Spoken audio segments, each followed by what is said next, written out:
बिस्मिल्लाहिर्रहमानिर्रहीम। अस्सलामु अलैकुम नाज़रीन। इसका हकीम शहाद इकबाल आपकी खिदमत में हाज़िर है एक बहुत ही ज़बरदस्त आज़मूदा नुस्खे के साथ। ये हमारा बहुत ही मुजर्रब आज़मूदा नुस्खा है। इसके बहुत अच्छे रिज़ल्ट हैं। काफ़ी मरीज़ों को मैंने ये इस्तेमाल भी करवाया अल्हम्दुलिल्लाह। इसके बहुत ही शानदार रिज़ल्ट मिलते हैं। ये नुस्खा उन अफराद के लिए नहायत ही मुफीद है जो कहते हैं कि जोड़ों में दर्द रहता है, पट्ठों में दर्द रहता है, हड्डियों में दर्द रहता है या घुटनों में कड़कड़ाहट की आवाज़ें आती हैं, जिसको कहते हैं कि घुटनों में रोगनियात की कमी हो जाती है, चलना फिरना दुश्वार हो जाता है। काफ़ी ऐसे मरीज़ भी हैं जो सर्दी की वजह से उन्हें ज़्यादा वीकनेस हो जाती है, यानी कमज़ोरी हो जाती है, पट्ठों में दर्द शुरू हो जाता है, जोड़ों में दर्द शुरू हो जाता है। उनके लिए भी नहायत मुफीद नुस्खा है।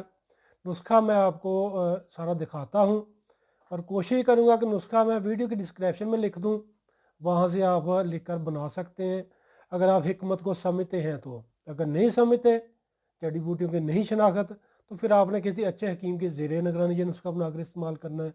इंशाल्लाह ये नुस्खा आपको मायूस नहीं करेगा। जोड़ों का दर्द, हड्डियों का दर्द, घुटनों का दर्द, कमर का दर्द, जोड़ों में आवाज़ें आना, जहाँ रीढ़ की हड्डी में दर्द शुरू हो जाता है, कमर में दर्द शुरू हो जाता है, डिस्क प्रॉब्लम बन जाती है, उसके लिए भी नहायत मुफीद नुस्खा है। पट्ठों में खिंचाव सा बना रहता है, उसके लिए भी नहायत मुफीद नुस्खा है। अरकन नुसा का दर्द हो, इंशाल्लाह इसके इस्तेमाल से वो भी ठीक हो जाएगा और अल्लाह पाक इंशाल्लाह आपको शिफा भी देंगे। नाज़रीन, ये हमारा सफ़ूफ है, पेन किलर कह सकते हैं। ये पेन किलर सफ़ूफ है, इस तरीके का जो बनता है अल्हम्दुलिल्लाह इसके शानदार रिज़ल्ट है। इसका जो नुस्खा है वो मैं लिखा देता हूँ, नुस्खा आप लिख लें। नुस्खा कुछ यूँ है कि नाज़रीन, आपने लेनी असगद नगौरी। इस नुस्खा के लिए असगद नगौरी, सुरिंजा शीरी, सोंड, ज़ीरा सफ़ेद, कुश्त शीरी, मूसली सफ़ेद इंडिया, बीख बदारा, ये सारी जड़ी बूटियाँ आपने बराबर वज़न लेनी है। यानी कि बराबर वज़न ये जड़ी बूटियाँ लेकर इनको आपने पाउडर कर लेना, यानी कि सफ़ूफ कर ले। चाय वाली आधी चमची सुबह, आधी चमची शाम को आपने ये पाउडर खाना। सुबह खाली मैदा नीम गर्म दूध के साथ खा लें या पानी के साथ खा लें।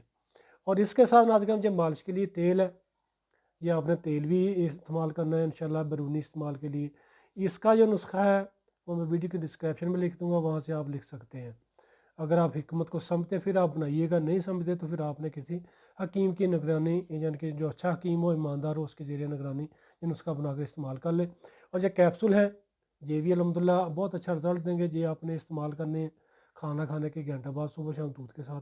इंशाल्लाह इन तीनों नुस्खों के इस्तेमाल से अल्लाह पाक के हुक्म से आपको इंशाल्लाह शिफा मिलेगी। अरकन-ए-नसा का दर्द हो, जोड़ों का दर्द हो, पट्ठों का दर्द हो, पट्ठों में खिंचाव बना रहता हो, वो भी इंशाल्लाह ठीक हो जाएगा और इंशाल्लाह अल्लाह पाक आपको शिफा देंगे। 5 वक्त की नमाज़ आपने पाबंदी के साथ पढ़नी है, तौबा इस्तग़फ़ार करनी है और दुरूद शरीफ आप कसरत के साथ पढ़ा करें। इंशाल्लाह अल्लाह पाक ज़िंदगी में भी आपके लिए आसानी पैदा करेंगे और आखिरत में भी। नाज़रीन, वीडियो को आपने लाजमी शेयर करना है, सदका जारिया, ताकि और लोगों को फ़ायदा मिल सके। दुआ में याद रखिएगा और हमारे चैनल को लाजमी सब्सक्राइब कर लें, पेज को लाजमी लाइक कर लें। फ़ी अमान अल्लाह। अस्सलामु अलैकुम।